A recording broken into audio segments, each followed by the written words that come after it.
AP ముఖ్యమంత్రి చంద్రబాబు నాయుడు నిన్న press meet పెట్టి సూపర్ 6 ఇచ్చిన వాగ్దానం నెరవేర్చలేను, నేను వాపసు తీసుకుంటున్నాను, మళ్ళీ టైం వచ్చినప్పుడు ప్రజలకి నేను నెరవేరుస్తానని చెప్పడం ప్రజల్ని వంచించినట్లు, ప్రజలకు వెన్నుపోటు పొడిచినట్టు ప్రజలు భావించవలసిందిగా ప్రజలకు విజ్ఞప్తి చేస్తున్నాను. రాజకీయ విలువలు విశ్వసనీయులైనటువంటి వ్యక్తి చంద్రబాబు నాయుడు. ఈయనకి కవచకుండాల మాదిరిగా తోడ్పడుతున్నటువంటి ఎల్లో మీడియా ఉన్నంత వరకు చంద్రబాబుని ఎవరు ఏం చేయలేరన్న మనోభావం కలిగినటువంటి వ్యక్తి చంద్రబాబు నాయుడు. ఈయన రాజకీయ చరిత్ర ఒక్క తూరి తీసుకుంటే ప్రజలకు అందరికీ కూడా తెలుసు. మళ్ళీ ఒక తూరి నేను చెప్పదలుచుకున్నాను. రామారావు గారు వెన్నుపోటు పొడిచి రామారావుని పదవి భ్రష్టత్వం చేసి రామారావు పెట్టినటువంటి సంక్షేమ కార్యక్రమాలను మొత్తం నేను నెరవేరుస్తాను, ₹2 బియ్యాలను ఇస్తాను, అదేవిధంగా మద్యపాన నిషేధాన్ని ఖచ్చితంగా అమలు పరుస్తానని చెప్పి అతను ప్రభుత్వానికి వచ్చి ముఖ్యమంత్రి అయినాక ₹2 బియ్యాన్ని ₹5కు నిత్యావసర వస్తువులు ఆకాశాన్ని అంటుకున్నట్టు, అదేవిధంగా ఈ మద్యపాన నిషేధాన్ని పూర్తిగా తీసివేయడం జరిగింది. ఇది ప్రజలందరికీ తెలిసిన యొక్క విషయమే. గాలిలో గెలిచినటువంటి ఎన్టీ రామారావు గాలిలో గెలిచినటువంటి ఎమ్మెల్యేలను కొని ఏ విధంగా ఎన్టీ రామారావుని పదవి భ్రష్టుడు చేసినారో ప్రజలకు కూడా విజ్ఞప్తి చేస్తున్నాను. మళ్ళీ చంద్రబాబు నాయుడు గారు ఈ మన రాజశేఖర రెడ్డి గారు ప్రభుత్వానికి రాకముందు మేనిఫెస్టోలో నేను కరెంటు ఫ్రీగా ఇస్తాను, కరెంటు 9 గంటలు నిర్విరామంగా ఇస్తాను, మా లోన్లు రైతు రుణమాఫీని చేస్తానని చెప్పినప్పుడు ఇదే చంద్రబాబు నాయుడు ఎల్లో మీడియా 2 ఒకటయ్యి రాజశేఖర రెడ్డి గారు ఎటువంటి పరిస్థితుల్లో కరెంటు ఇవ్వలేడు, 9 గంటలు నిర్విరామంగా ఇచ్చే పరిస్థితి రాదు, కరెంటు తీగల పైన గుడ్లో ఆరేసుకోవాల్సిందని చెప్పి అదేవిధంగా రుణమాఫీ చేయలేడని చెప్పినటువంటి వ్యక్తులు ఈ ఎల్లో మీడియా చంద్రబాబు నాయుడు. కానీ రాజశేఖర రెడ్డి చెప్పినట్టు ఆయన ఫీజు రింబర్స్మెంట్ చేయడమే కాకుండా ఆరోగ్యశ్రీ అనేది తీసుకుని వచ్చాడు. ఇది మీకు అందరు కూడా జలయజ్ఞం తీసుకుని వచ్చి రైతులకు ఏ విధంగా తోడ్పడినాడో రైతులకు అందరికీ తెలుసు. 2014లో మళ్ళీ చంద్రబాబు నాయుడు ఒక బూటకపు వాగ్దానాలు ప్రజలకు ఇవ్వటం జరిగింది. అది కూడా ఏ విధంగా ఇచ్చాడంటే రైతుల రుణమాఫీ నేను పూర్తిగా తీరుస్తానని చెప్పడం, రైతుల మనోభావాన్ని పెంచే కార్యక్రమానికి ఎల్లో మీడియా కూడా పూనుకోవటం జరిగింది.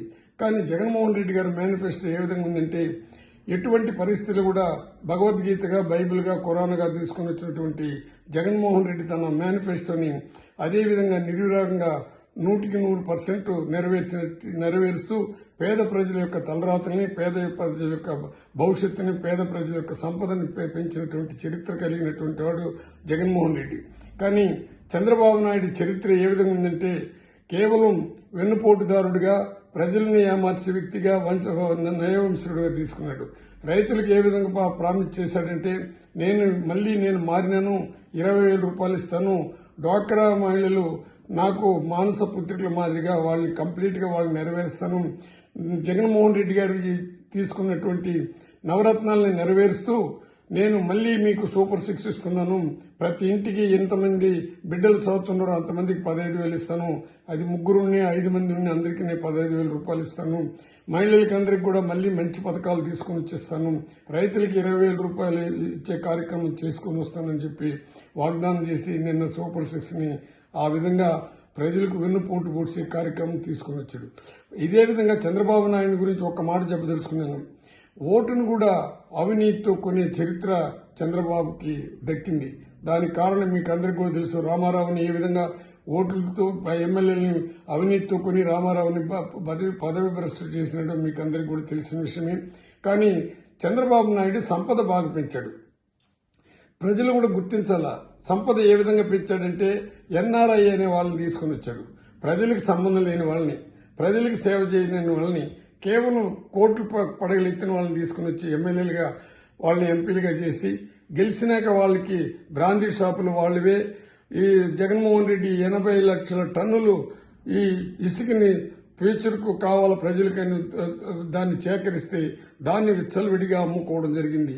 ఆ విధంగా తన మనుషులకి, తన ఎమ్మెల్యేలకి, తనకు సపోర్ట్ చేసినటువంటి ఎన్ఆర్ఐల కోసమే తప్పించే చంద్రబాబు నాయుడు సంపద వాళ్ళకి పెంచాడు కానీ పేదలకు సంపద అనేది ఎక్కడ తీసుకుని రాలా.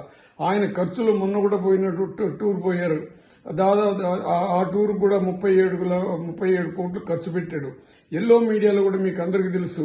రామోజీరావు గారు, రాధాకృష్ణ గారు ఎల్లో మీడియాకు ఈయన ఎంత ఉపయోగపడుతున్నారు, ఎల్లో మీడియా ఈయనకి ఎంత ఉపయోగపడుతుందో ప్రజలకు అందరికీ తెలుసు.